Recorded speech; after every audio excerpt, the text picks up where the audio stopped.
Well, hello there, and welcome to day 3 of the Million Pucks VOD 7, number 13. Day 3, also the final day. Today we are going to crown 2 champions. Is it going to be one of those teams in the match that is upcoming for you? Remains to be seen. Tango against Hit and Run.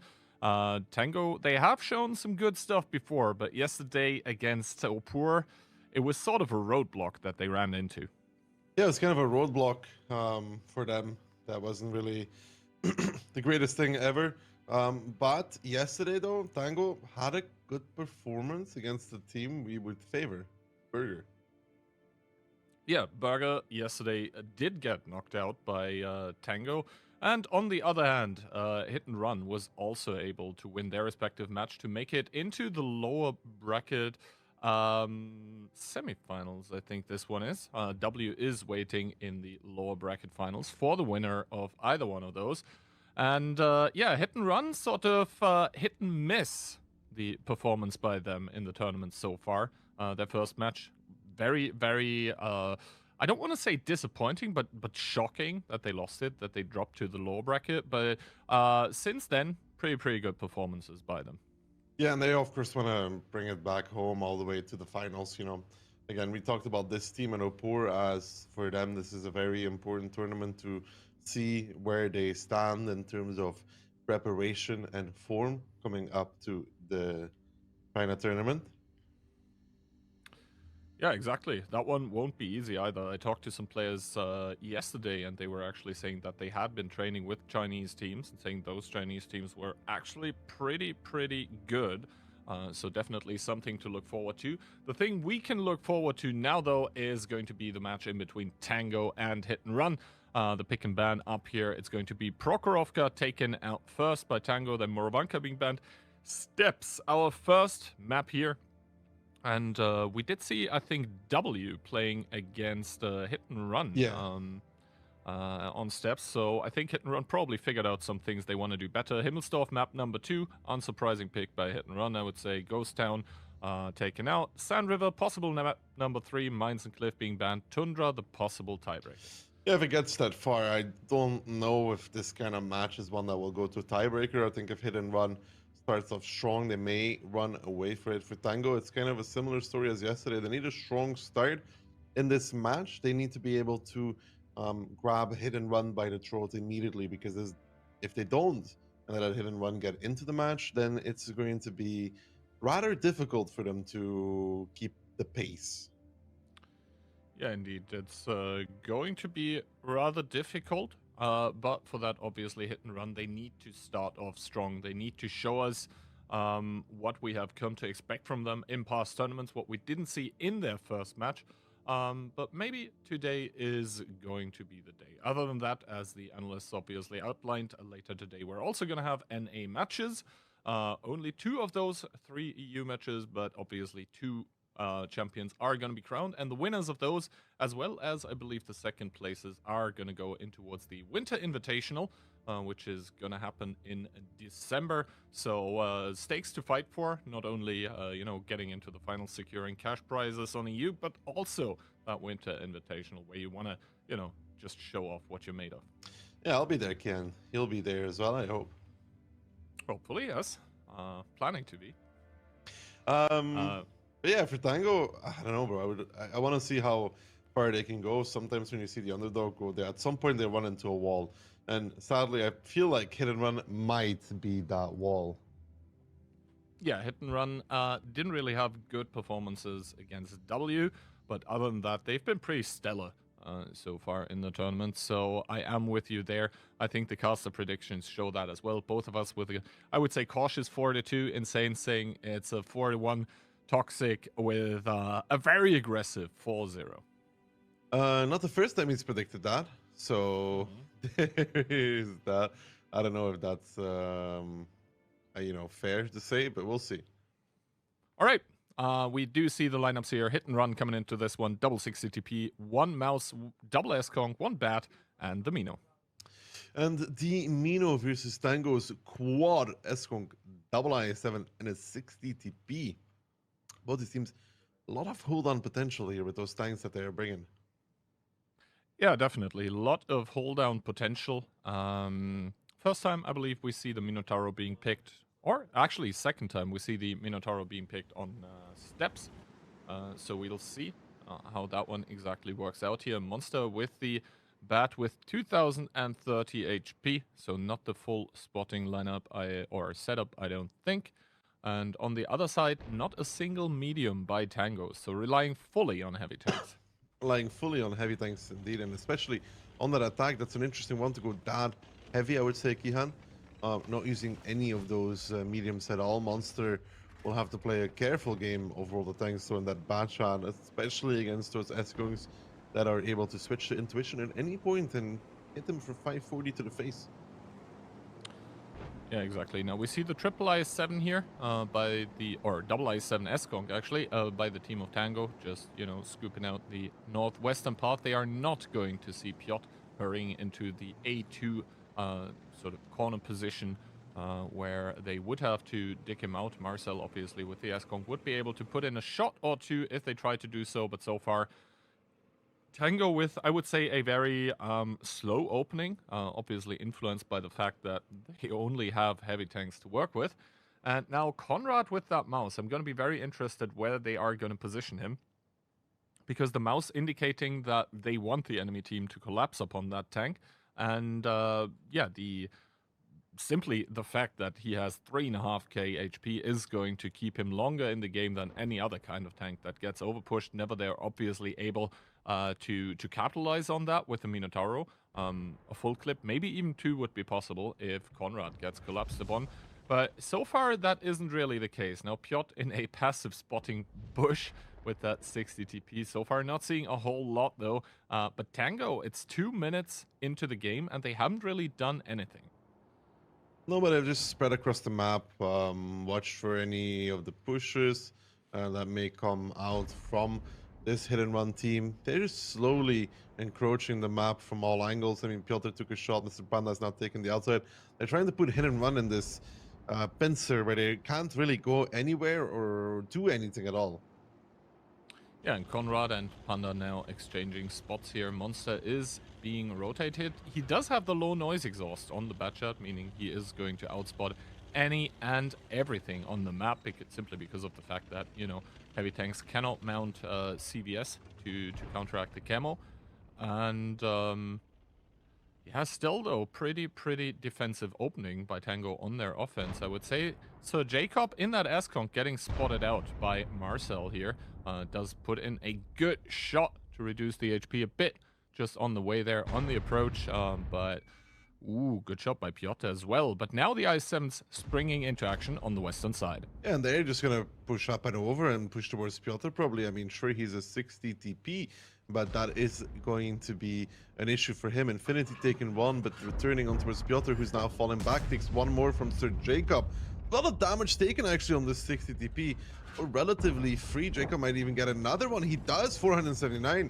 Beautiful roll. Verbi's got to be careful though with those damage fuel tanks, Kihan. But yeah, Piotr here in a lot of trouble on this defense. Yeah, Piotr in a lot of trouble as we do see the IS-7s approaching. It would take 3 shots by those heavy tanks to take Piotr out of the picture. Lukin now getting proxy spotted. Piotr having a look at what is going to happen. He does take a swing at someone else. Didn't probably expect for the IS-7s to properly overpush, and actually there is no one seemingly able to capitalize on that, but Monster with the bat shot, with the backstab onto the S-Kong is going to remove one more. Unfortunately, his shot into that S-Kong does not commit, and that is actually a lot of damage done by the team of Hit and Run. Yeah, it's crazy that Jacob took so much damage actually in this scenario. He fell rather quickly, and then in return you also saw S-Kong of Infinity take a lot of damage. To Hit and Run some beautiful shooting there to help them in this match, and now they're pushing on towards Reaction. He's still covered by some guns at the very least. Marcel in return will also be falling though in his S-Kong. There's no really any escape for them. That will be kind of all even, a 5-on-5 here between these two teams, but Hit and Run, 3 minutes 30, has the time on their side, and now pressuring the zero line against Crazy War with Conrad and Mr. Panda has actually left Crazy War, which means that he's probably going to get peeked by the Mino, by the mouse, and fall for this. Yeah, and the fact remains that Monster in the Batchat is still a looming threat for all the tanks on the Tango team. He's very, very fast in that medium tank. He does have a lot of clip potential. He's probably fully loaded at this point in time. And we do see the zero-line S-Conk that is by Tango, respecting that fact, trying to drive away. Mr. Panda taking one, but now Crazy War gets found. Does repair his fuel tanks, probably a wise decision, but that is a Minotauro and a Batchat, both of them moving towards his position. There is no one who can really help him, who can really save him. I would love for Nevo to simply drive over this little hill here to basically engage onto Crazy War. Now he's starting to do that. First shot not connecting, however, but I think hit and run, they're probably going to save this by time. Yeah, and for Tango, it's a big issue that they didn't cover Crazy War at all. He just gets picked up by Monster. Good rotation, though, from Hit and Run, bringing that Bat into the fray, getting him into a position, and I don't think that Mr. Panda really should have left his teammate of Crazy War without that info, without that spot, to just let Crazy War kind of die for free. And Lukin, I think, is going to even die against Kubash here if Kubash fancies himself a peak 716. I've seen Kubash roll this every single day of the week and twice on Sundays. And guess what day it is today? Sunday indeed. Kubash shuts down Lukin to bring another IS-7 out of this game. And Tango, I think they had a good idea of how to approach this round, but the execution, a bit lackluster.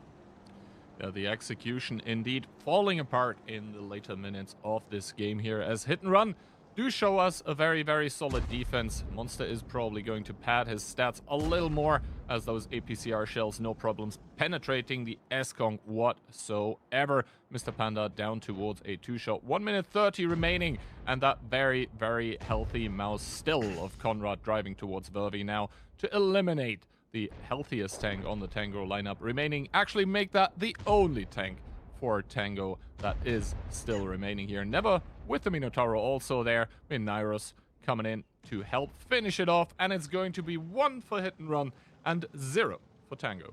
Yeah, and I think that's Tango's game to lose, really, after the initial damage they did against Piotr. The biggest question is what happened to Jacob and what happened to Infinity? Because both of those Eskongs, one of them was a one-shot, the other one died for display, not something you'd expect. And I don't know, Crazy Warrior would have to run earlier, stay alive there after Panda leaves the spot. Yeah, Crazy War should have definitely run earlier, and Panda, I don't know if it was a communication issue, but he just left him out in the cold, basically. And that is, like, it isn't really Crazy War's fault in that S-Conk that he gets left alone, but, like, there should be better communication as to when he actually runs. Reaction there, not really having a good game. But all in all, exactly, Sir Jacob, Infinity, what happened to those S-Conks is the looming question here, because they, like, it was supposed to be the IS-7s taking the damage, driving on towards Piotr in his 60 TP, who actually did get out 3 shots. But yeah, also the fact that Piotr took so much damage was pretty crazy to me, actually. Because he should be in, like, a very, very safe position. Like, yeah, one blind shot connecting, okay, bad luck, but like, there was one S-Conk from the middle putting in like 2 or 3 shots in towards him. That shouldn't happen. But Minero's definitely compensated for it, though. With his 5k damage. I think he maybe farmed Jacob a little bit in the middle. That S-Conk there is not really kind of tall, so he may have been sticking out. But that still leaves the question, what happened to Infinity, man? He was full HP and then, like, he wasn't. Yeah, exactly. I think they had a good idea, though. It looked good on paper. It looked good on paper, but then it started falling apart. Now those sides are going to be switched. It's going to be Hit and Run, who have to attack on Steps. Not the easiest feat, I wouldn't say. I think Steps is kind of defense favored, especially since the changes in the north, where you can just tuck in tanks tightly. And if you overpush there as attacker, you are going to bleed a lot, so the execution needs to be picture perfect or it's going to fall apart, and that is exactly what we saw. North execution falling apart, even though the IS-7s didn't really take a lot of damage, but the S-Kongs did. So then the DPM was simply missing from the lineup of Tango. And, you know, even Sir Jacob there going very low, and then he got lucky because Monster's shots just didn't go where he aimed them. Yeah, he could have died for that as well. But for Hit and Run, good start for them. They're in that defense where they were a lot of trouble for a while, but they did make good rotations. Monster with that bad shot. Clutch plays as well, goes to A3, does some damage, rotates to the other side, finds Crazy War. That's exactly what you want from that French medium with its 5 shells, right? Find an opponent that's isolated, pick him off, continue doing so for the rest of the game. Now, though, round number 2, and basically Hit and Run need to confirm what they showed us last round, which was very, very solid gameplay. That's exactly what we like to see from them. And for the side of Tango, it's going to be an uphill battle now, because, you know, that's exactly what you don't want. A team like Hit and Run to get the first round to look very comfortable, because essentially during day 1, when Hit and Run lost their first match against W, they looked uncomfortable. They looked disorganized. They didn't do so this round, or in the past round that we just saw. So that needs to be an alarming side for the team of Tango that is still fairly new. That being said, though, Tango coming into their defense and doing so with quadruple S-Conk, double VZ and 1 CS. And 1 CS versus Tango's 4 S-Kongs, double VZ, and 1 CS as well. So Tango a bit more mobile, I guess, because of these double VZs and CS. Yeah, then again, IS-7, especially if they mount Purple Turbo, can be a very, very mobile tank. Especially on a flat map like Steps. We'll have to see what exactly they choose to do. Double IS-7 could mean anything, though. Could mean Northwestern pressure, could also mean direct 2-cap pressure.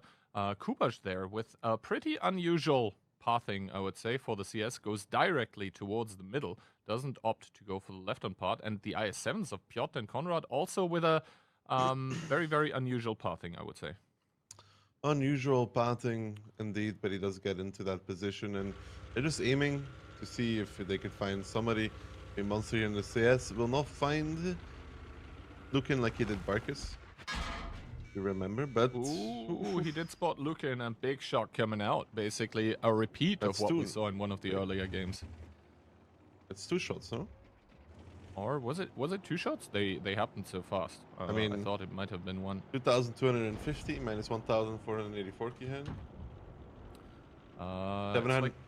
766. Yeah. So might be a 60 TP shell. Might be. Yeah, it should be a 60 TP shell. CS. Yeah, 60 TP probably. It looks like it was, because H4. Thought it was 2 at the same time, with some low rolls, but it was probably the 60p from H4. Probably getting pinged out of render. So good stuff by the team of Hit and Run. And Monster once again playing that position very, very aggressively. We'll have to see if this time Hit and Run are actually able to convert it into a round, or whether it's going to fall apart again. Kubash here trying to spot the cross, trying to spot the northwestern part of the map. Not fully with the spotting setup, though. Does have rammer. And Monster now starting to get chased off the angle by Crazy War in his S-Kong. No one really able to support him, but Mr. Panda in that S-Kong is actually going to come as a pretty nasty surprise towards the tanks of Hit and Run, who are now starting the March of the Elephants towards the 2-cap. Mr. Panda starting to reveal himself. That's going to be a nasty thorn in the side of the tanks of Hit and Run. Yeah, but I don't think Hit and Run cares anymore. They're just driving up and over Crazy War. They're accepting that Mr. Panda is there to delete that initial S-Kong from the game. Never, still in no man's land, taking shot after shot after shot. He will survive for the moment. Though, can he do one more shot against reaction? Yes, he can do that. They're still ignoring Mr. Panda altogether. Now they seem to be sending 1 or 2 guys for him. That's Kubash and Monster coming in. Reaction is the next one on the chopping block here. Hit and Run doing a good job at focusing out these guns at the very least.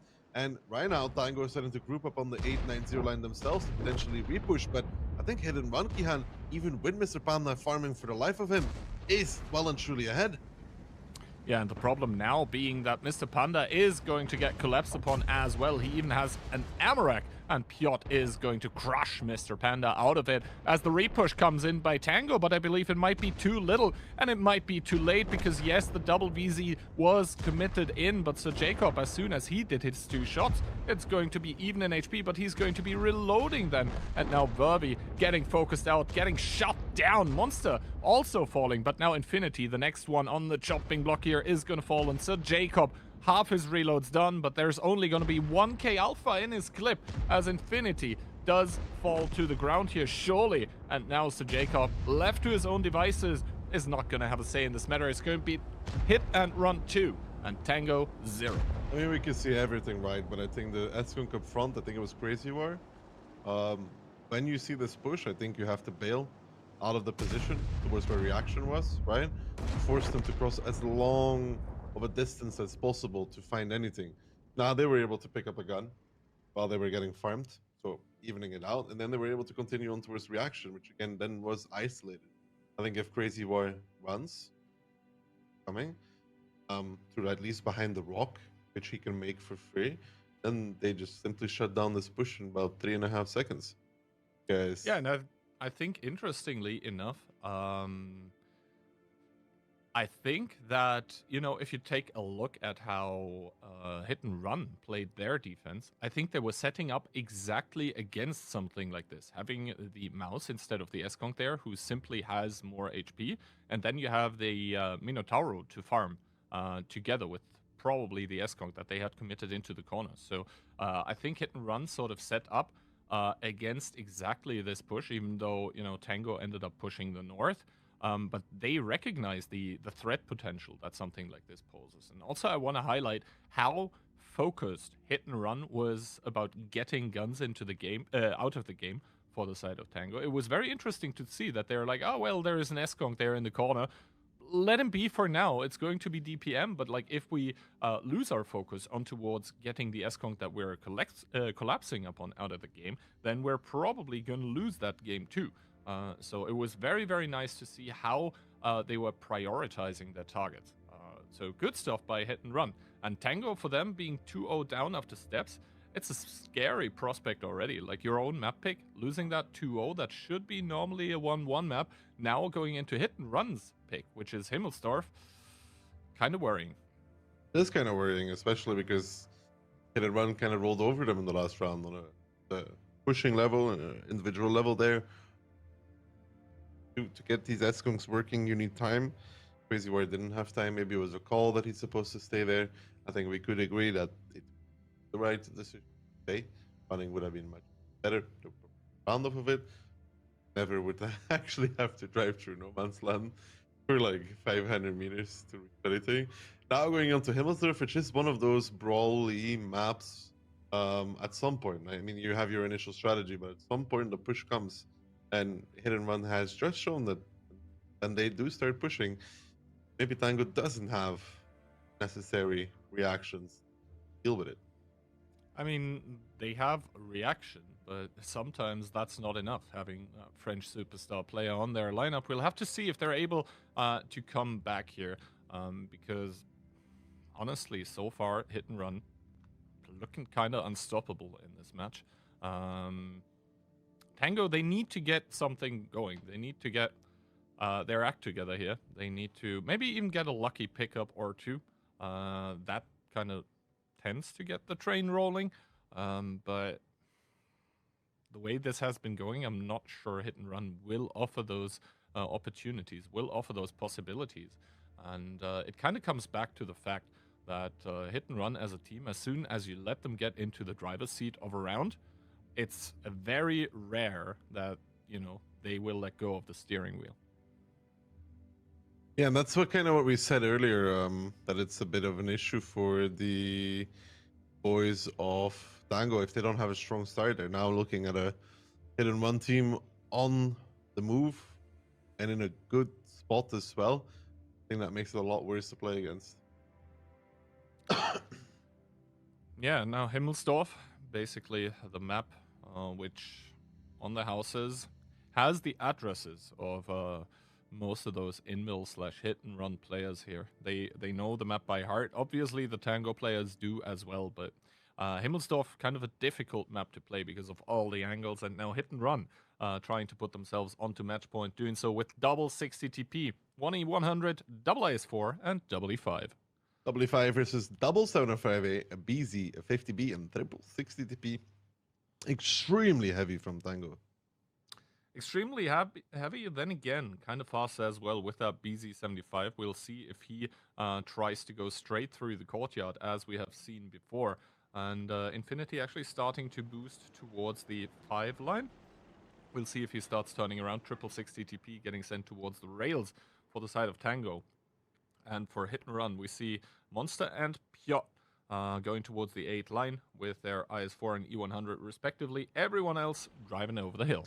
Everyone else driving over the hill while these 60 TPs are plowing down 1-2. Crazy Warrior looking and Mr. Panda with Reaction and Infinity actually taking the middle initially. Reaction there even dodging a shot from that IS-4. Gonna be very happy that he manages to avoid some damage from Piotr. And 96 TPs just crossing through though. They will get spotted by Piotr, letting some shells fly on the move. Nothing connecting so far. Now the double 705A also pressuring up the 8 line. And it's a little worrying here for hit and run if Tango would decide to pull the trigger, right? If they decide to go for it, they're like, okay, they're on the hill, go kill them. Then there would be some serious trouble for hit and run because they would lose these two guns rather quickly. And Piotr is already having a bad time at it.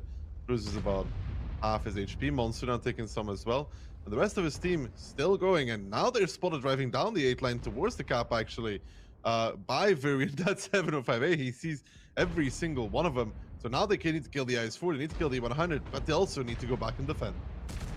Yeah, exactly. Piotr now having a really bad time in that IS-4, getting focused out. The last shot not connecting as of yet. Maybe he'll be able to give one more to Crazy War. As he does, Monster is going to be left to his own devices. Will probably start dealing as much as he can as Triple Cap does get started by hit and run. It's do or die on the cap as we see the tanks by Tango now hurrying back towards that 2 cap, towards those A6 positions. Reaction there with the 50B starting to drive in. Will have enough HP, will have enough shots in his clip to start decapping. We can see him hesitating here as Sir Jacob doesn't get body blocked by Conrad. It's all starting to fall apart here for Hit and Run, who are also back in the HP department. They don't seem to care about the E100 in the south as well. It's 6 versus 5 tanks here at the cap with Sir Jacob getting picked up. All of a sudden, the focus fire by Hit and Run starting to come in, but the HP not really there anymore. Yeah, Hit and Run now realizing they gotta do something. They gotta get out of this surround. They decide to push into the 5 line to pick up Infinity, to pick up Lucan, to pick up Jacob. Jacob, the first one to fall. Never now will have to shut down that BZ, but not before Infinity lands one more shot. Conrad or Mineros has to pick up the pieces now from Never not connecting. It's gonna be Never after all, still with that 400 Alpha not to connect. That's horrible, Never. Not really used to him bouncing 2 shots in a row. Very already coming in from behind though. And for Hit and Run, they're about 500 HP away, and Monster's actually dominating Crazy War here. That is a beautiful performance from Monster, sadly. Don't think it's going to help his team too much as Conrad is down towards the one-shot Never, trying to protect him. Now, though, Monster killing Crazy War, Mr. Panda with all of the HP available for his team. Monster will come back into the 8 line to cover, so they want to get these kills quickly. They got to be careful here, man. It is within realms of possible to be thrown. Yeah, exactly. The shot by Mr. Panda now connecting here into Never, reducing him down to 1200. Conrad with another big hit into Panda, and Never is actually going to pick up Vervi. Reaction starting to peek from the left, does put in one shot. Mr. Panda bouncing his shot here onto Never. Another one by Never connecting into Panda. Now Conrad coming into this one, probably wanting to put in one more. 789, pretty good. Another one by Never here, but this is going to open up the possibility here for Reaction, who realizes though that actually Monster from the sidelines with the E100 is covering Never. This is actually throwable for the side of Tango. Down towards 2 tanks, down towards 2 one-shots. Are we seeing the beginning of the end for Tango in this match is the question. I'm not really seeing anything right now though.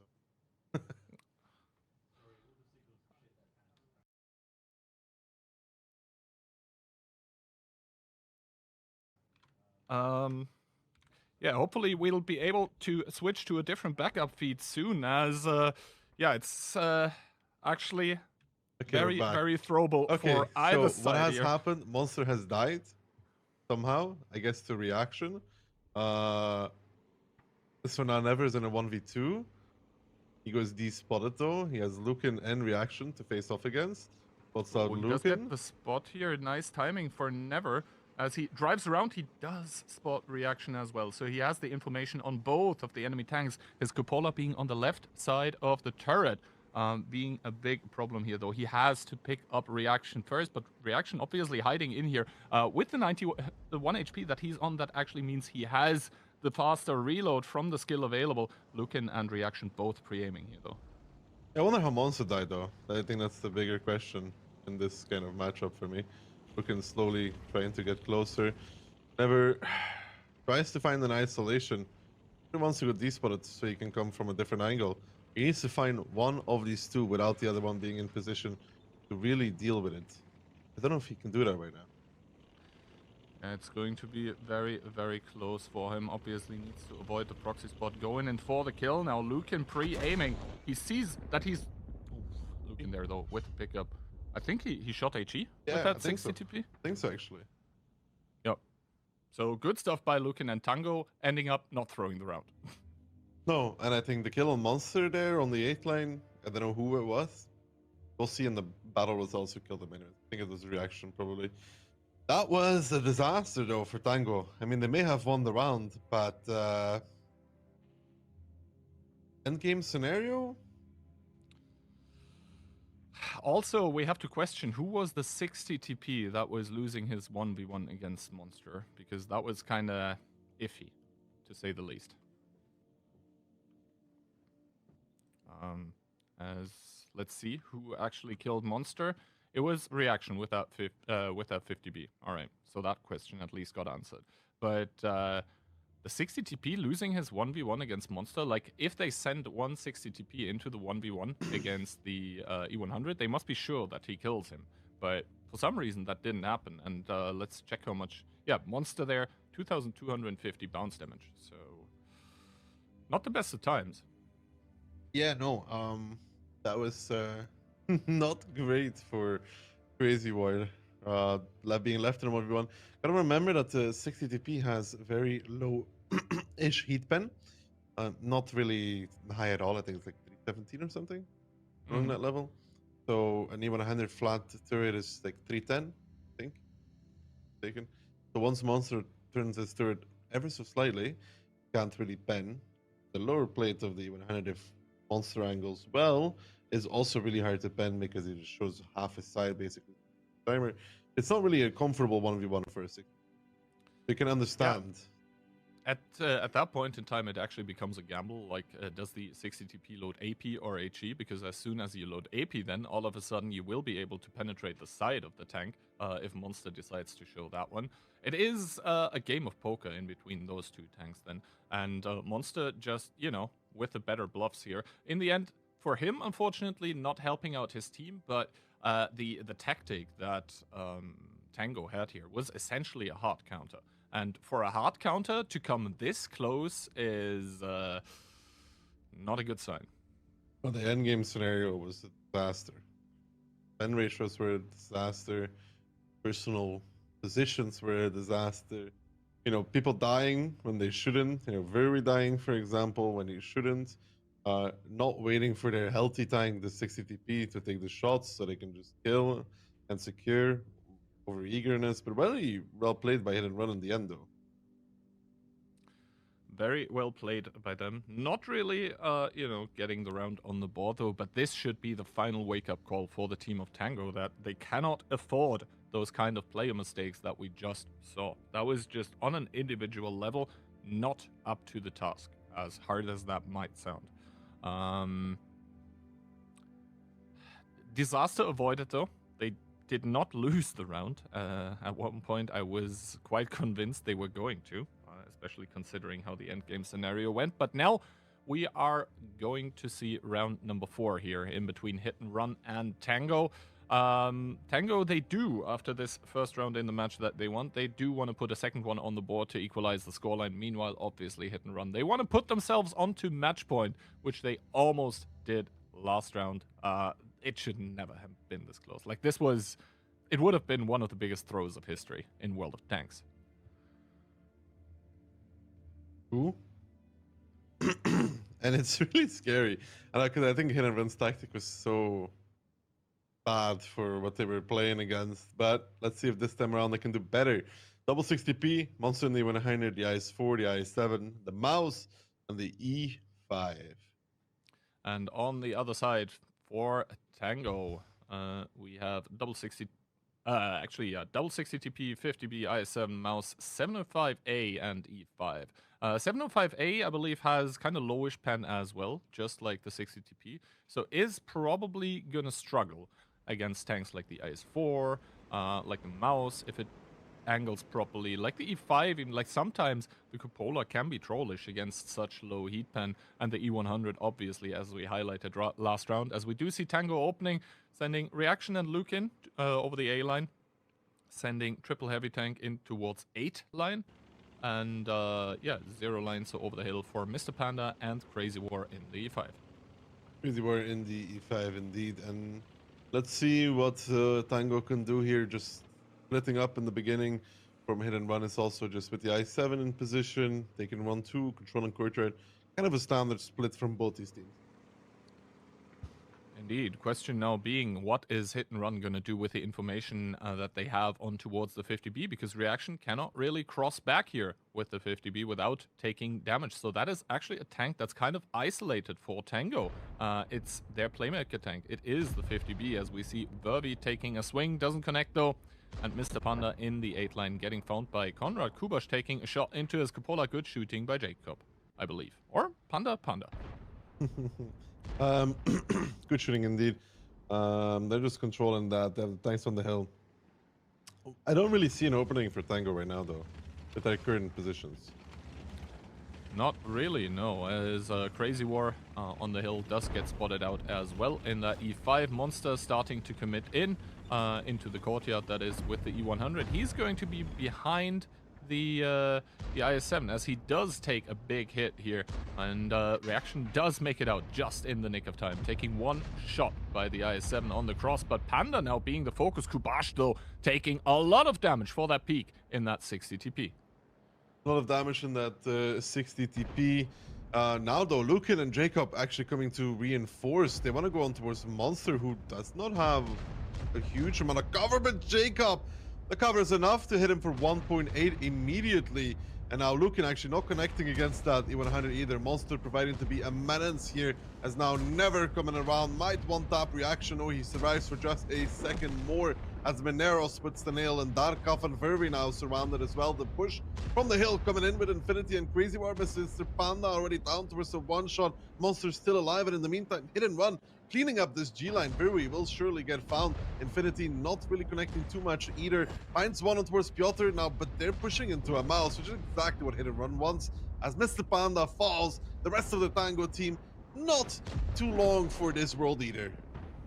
Exactly, as Monster kills Lukin once again, the E100 prevailing against the 60 TP, and now Piotr does get focused out in his IS-7, but Konrad there, 3.5k HP to his name still. If he gets lucky, he's gonna one-shot Infinity here. Crazy War to pick up Monster in that E100, who was very low, but the HP, they do tell the tale of the game, as Marcel probably going to pick up Vervi very, very soon. 6.7k against 758. This time, Hit and Run are not going to let the round slip from their fingers. They're going to go to match point.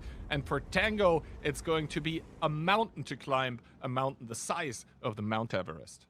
It's going to be a slow dance. It's going to be a waltz for them if they want to come back in this one. All in all, good stuff though from Hit and Run. They really found a lot of freebies, Reaction. Like, sure, Monster and Kubash took a lot of damage, but once this repush happened, I think it was really recovered rather well for Hit and Run. And those two tanks over the hill, they took a long time to get into this. Yeah, indeed, and that's always the problem. If you have tanks committed to the lower side and you don't get the tanks from the hill into action immediately, then if the other team is able to just, you know, collapse onto the tanks, then you're in big trouble. And that is just what we saw. Also, the 50B getting in committed that deeply. Hit and Run just seemed to know exactly what Tango was trying to do. They pounced on it. They took the correct engagements. And so Tango not really standing a chance here. This time, it wasn't really the individual player stuff that went wrong. It was just that Hit and Run completely read Tango like an open book, responded perfectly, and took the round easily. Yeah, I think Hit and Run did a really good job there, tactical-wise. They really had everything. Courtyard 1-2, slowly creeping up on the 1-2 lines, finding the 50B, finding the 705A. Not really any reaction from Tango. Overall, good run from Hit and Run, which are indeed on match point, and honestly, looking to close it on Sand River. Yeah, Tango gonna start On the defense on Sand River, that being the map picked by Hit and Run, but that deep into the pick and ban, you can assume that both teams should be fine with playing the map. Having seen the first 4 rounds, I'm not sure Tango is very fine at all currently in this matchup here. For them, it is basically play round after round after round and hope you win round after round, because otherwise you're gonna be out. And Hit and Run are going to be playing the lower bracket final against W, who they, interestingly enough, already lost against once in this tournament. It's going to be a rematch if that happens, and right now, everything is pointing in that direction. Yeah, everything is indeed pointing in that direction. Tango may have indeed found that wall that we talked about earlier, Kihant, which is looking to be hit and run. It always kind of happens that way, right? At some point you hit a wall, and yeah, well, this is so far the wall, I'm not mistaken. Exactly. Sand River, we haven't seen a whole lot of it yet, though. Yesterday, was it even played a single time? I can't even recall. I think so. But Sand River being one of those maps where the meta recently has shifted away from this, just pushing 2-cap and see what happens by the attacking teams. Now there is also a lot of teams just playing south and trying to play control, trying to play the long game. So for the defender, it actually kind of gets difficult nowadays as to which cap they focus their attention onto, because Sand River is a very, very large map. You have on rotation. Yep, exactly. You have one rotation as the attacker, but as the defender, if there is an immediate all-in onto one of the caps, then you better be set up. And if they're going to be set up is a big question here. It is a kind of a high skill map still, though, Sand River. Like the individual plays matter a lot, but the overall tactical view also is very, very important. And Hit and Run has had some really good Sand River strats, mainly on defense, though, when they did the repush on the June every single time, and it worked every single time, no matter what anybody tried to do against it. Hit and Run, though, 4 IS7s, 1277, double CS63. And yeah, Tango double Mino, 1 CS, 1 S-Conk, double 277, 160 TP. So Hit and Run actually very mobile, especially since they have those double CSs that could be boosting the IS7s if they choose to do so. We'll have to see what exactly they are choosing to do. I believe we've seen this kind of strategy by Hit and Run before, sending 277 double CS towards the south, sending quadruple IS7 towards the middle, who do get spotted immediately, though, by Lucan. Do immediately get spotted out by Lucan coming across, but for Tango, they have the perfect setup for this, Kihan. They have these double Minotauros that have been pushed up by the 277, the S-Skunk as well. They have really everything to hold this northern side. But it's a too prone attack, though, from Hit and Run. It's not a cap number 2 play, Kihan. Look at these tanks in the sound, the double CS, the 277, even with Grousers zooming, turning almost faster than a medium. Exactly. The 277 there, heavium. I think we are in medium territory here. We do see how fast that 277 gets into position. This is catastrophic almost, you could say, for the side of Tango here. Lucan completely getting caught out, getting caught with his pants down even in that CS63. The Minotauro now hurrying, trying to go into position against that CS, against that 277. Kubash taking some damage for this, though. But the IS-7s from that sideline, you can tell exactly what Hit and Run's game plan is. The IS-7s just suppress the Minotauro. He can't even go close towards the cap, and this means that Tango now, they need to push on towards the IS-7s. Yeah, but they don't even have the number available right now. I mean, look, you have Reaction, Infinity, Crazy War, and Verbi. That's a 4v4. Minero's already establishing a bit of a crossfire. Marcel and Piotr realize that this is not really a fight they have to be too worried about. The Mino will be the biggest annoyance, though, but even him, they could potentially kill. I think they will start rolling backwards now, though, because of the threat of the Mino. But this is not really a push that Tango can make, IMO. It's just a stalemate. Look at the rotations in the meantime. Sir Jacob, meanwhile, on the other side, losing the trades with the Minotauro, and we can already see the rotation coming in from the 277 and the CS of Kubash and Never. They're just going to cover their IS-7s, and at one point in time, even if they want, they can just send someone on towards the 1-cap and then just once again let the angles work for themselves. Hit and Run on their attack of Sand River have so far put a chokehold on towards Tango. They're not putting cap pressure, but it is a looming threat at the moment. And like the CS, it could even completely rotate around and then put crossfire onto Verby here. This is, yeah, picture perfect gameplay, tactical wise, by Hit and Run so far. I don't know. When I'm looking at the minimap, Mr. Panda's position doesn't seem to be super great either. He's not behind that rock. He's a bit more forward, and he's taking shots for that as well.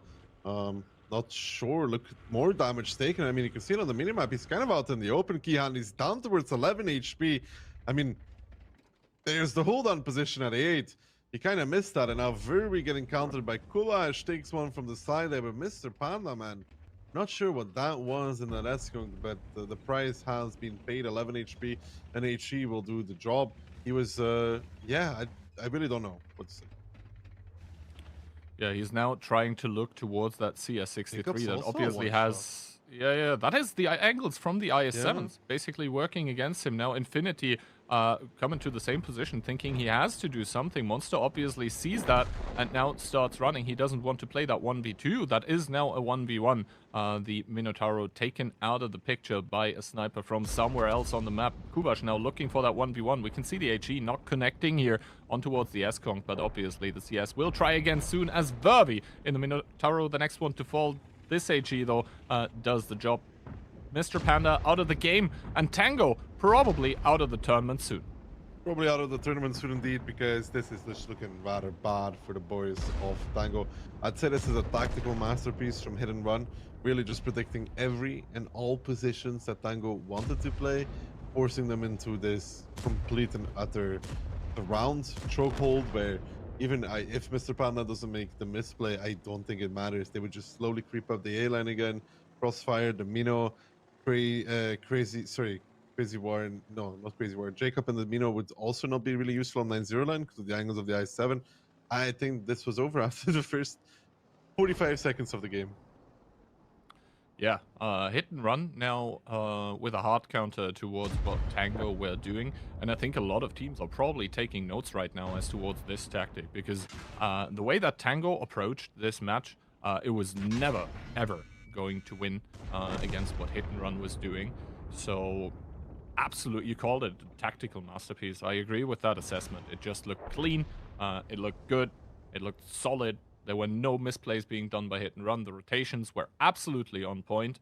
And, yeah, deserved scoreline 4-1. So insane just knowing it. But honestly, it could have been 4-0. It could have been Toxic being the one to be correct. Yeah, but that would have been not just. They always had that. Was it the first time? I mean, yeah.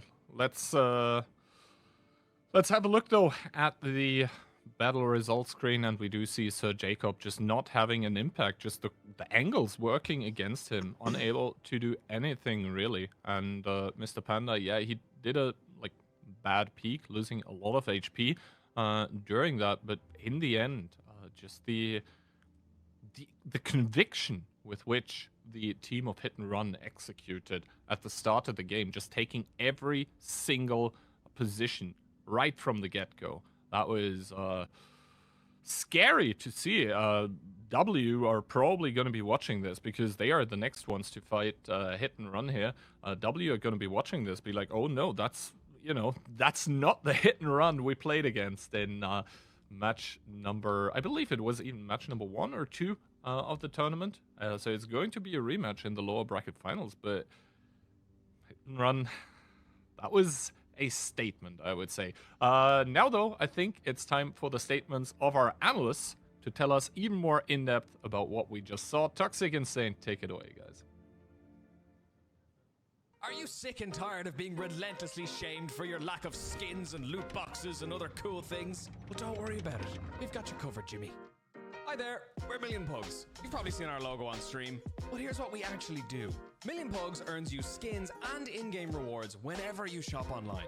When you shop with any of our partnered brands, you earn our own loyalty points, called Pugs. You then swap those Pugs for some spiffy World of Tanks loot like premium tanks, premium account access, and gold. Anyway, head on over to millionpugs.com now and sign up for free.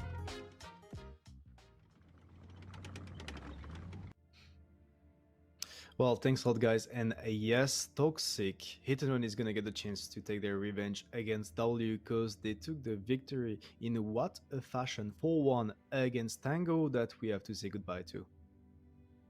And the rounds looked really, really convincing. If they didn't have that slide upset on Himmelsdorf, I feel like that may have been a throw.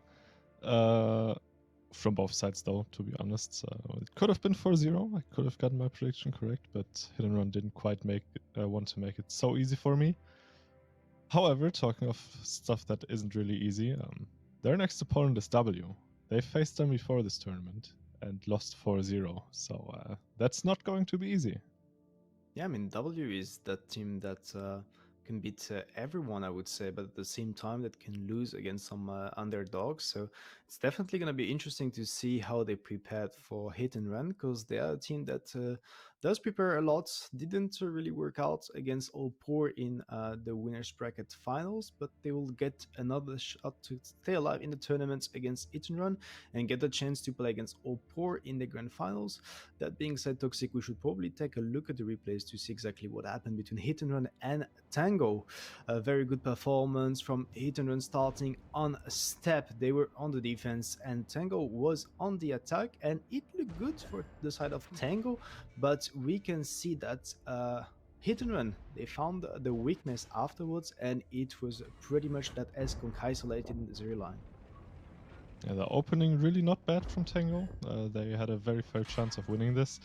It's the details that tell the bigger story, though, and one of the details was leaving the S-Kong at F0, as you just mentioned. Being able to be overpushed by Hit and Run there, kind of losing the game for them. If you just rotated back a bit towards like the K line, K7 to K0, all of these positions would have been fine, to be honest. This would have painted a different story and maybe even would have shifted the entire match into a different direction because, you know, once you get that momentum, it's kind of hard to stop it. And they just gave it up pretty easily here to Hit and Run. Yeah, there's also the 60p C6, C7 that was very committed, and Hit and Run, they accepted to lose Piotr at A3 in the 60p to take down that 1 in return, afterwards pushing down the 9-0 and forcing Tango into pushing over the nose, but they had great positions to counter that one, so they will be left with 4 tanks alive at the end of that defense. Good stuff by the Polish team. Yeah, I mean, Jade just showed that even in very hard to read situations, they are able to find that little weakness that is provided by most teams and are able to capitalize upon it. And this push looks very scary, not gonna lie. You have Mr. Panda in the side in an S-Kong who's just constantly farming and farming and farming. Never doesn't really like that fact, I would say. And though it's a hard commit to play, I feel like it's the correct one to make for them. I mean, Tango was very splitted. They had around 4 tanks over the base 2, but they had 3 tanks completely out of the fight, and you can see that Sir Jacob is making the mistake to be very slow on the rotation, and you can see that Hit and Run is just moving as a train, and they're gonna take down the tanks from Tango one by one. First of all, Crazy War in the S-Kong, and then next up Reaction, forcing Tango into a desperate repush. Meanwhile, Sir Jacob is still not there yet.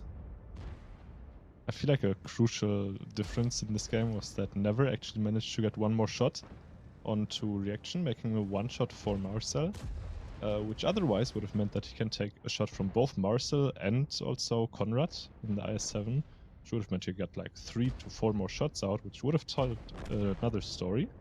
But, I mean, this is how it happened, and Tango has to deal with it, and they weren't really able to do that due to the slow rotations, especially from Sir Jacob in this instance, and great stuff. Hit and Run, again, finding a weakness and capitalizing upon it. I mean, it's good to start 2-0 on step because it's a very 1-1-ish map. Next up on Himmels, they were going for a very aggressive defense. I mean, Tango was going for a very aggressive defense, and it was pretty good because they managed to cut off guard Piotr in the IS-4. They were also on time to get the decap. So I have to say that on that one, Tango was far in front, but Hit and Run managed to make it close at the end. Yeah, Hit and Run really not with the greatest opening here, kind of getting caught off guard in some situations here. You have the E100 fighting a 1 versus 1 versus the 60 TP towards the H8 position, which also he does lose. So that's a good plus for Hit and Run, because having that tank in the later game means you will be able to provide crossfire. Sadly for Hit and Run, you have a lot of bounces in this push here, which was really awkward to watch. Never bounced on the BZ, I think 2 or 3 times, which is also, that's tough at this level. That's the differences between the teams winning or losing a game. Vevi made a mistake though to go all the way around over A8 instead of going straight into the fight. He's a 705A, he's a slow and he's tanky, he's there to take the hits. And you know, those small mistakes at the end of the day maybe just costing Tango.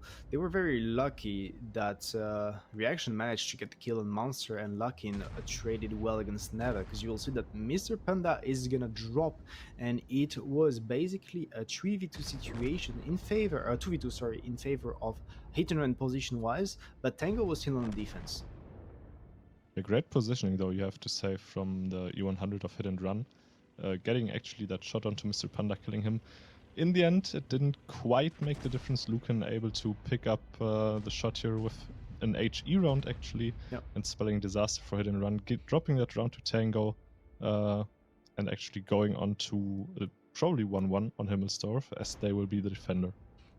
Well, Hit and Run with a good aggression all around, 60 TPIs for E5, catching the 50B of Reaction, and you could see that Tango was definitely not expecting that. Position-wise, they got completely surrounded. Verve is going to be the next one, and you could see the 60P and the E5 from Tango. They were way too slow to actually join that fight from the north. Yeah, as we just saw, they're not the greatest Reaction. Both in the ways of a tactic, also in the terms of performance from an individual player in this match, which, I mean, you have a 4000 HP advantage. All of the tanks are really just in a brawl. You have a gun advantage, HP advantage. Your positions are arguably even better. So for Tango, this run was pretty much over, and they can, to be honest, already focus on the next match. Because Hit and Run now has 3 match points on their hands, which is very hard situation to come back from. What's interesting also to mention is that you have the feeling that Hit and Run is just playing better as a team. They split less. They want to have those 7 tanks committed together to actually take those balls, because they're really good in terms of coordination, communication. That was the case in that Himmels. They had 7 tanks actually committed into that fight. Meanwhile, Tango had 2 tanks coming down from the hill. But next up on Sun River, the last round in that match, there's a great opening from the side of Hit and Run, actually managing to completely surprise Tango with this initial 277 push by the CS, Luckin dropping low, Minotauro joining but being slow also in that position. And you will see that afterwards, Hit and Run, they're going to slow down, they're going to freeze, and they're going to take the full map control. They're going to also punish all of those mistakes from Tango, just like what Mr. Panda did in his positioning with the S-Conk.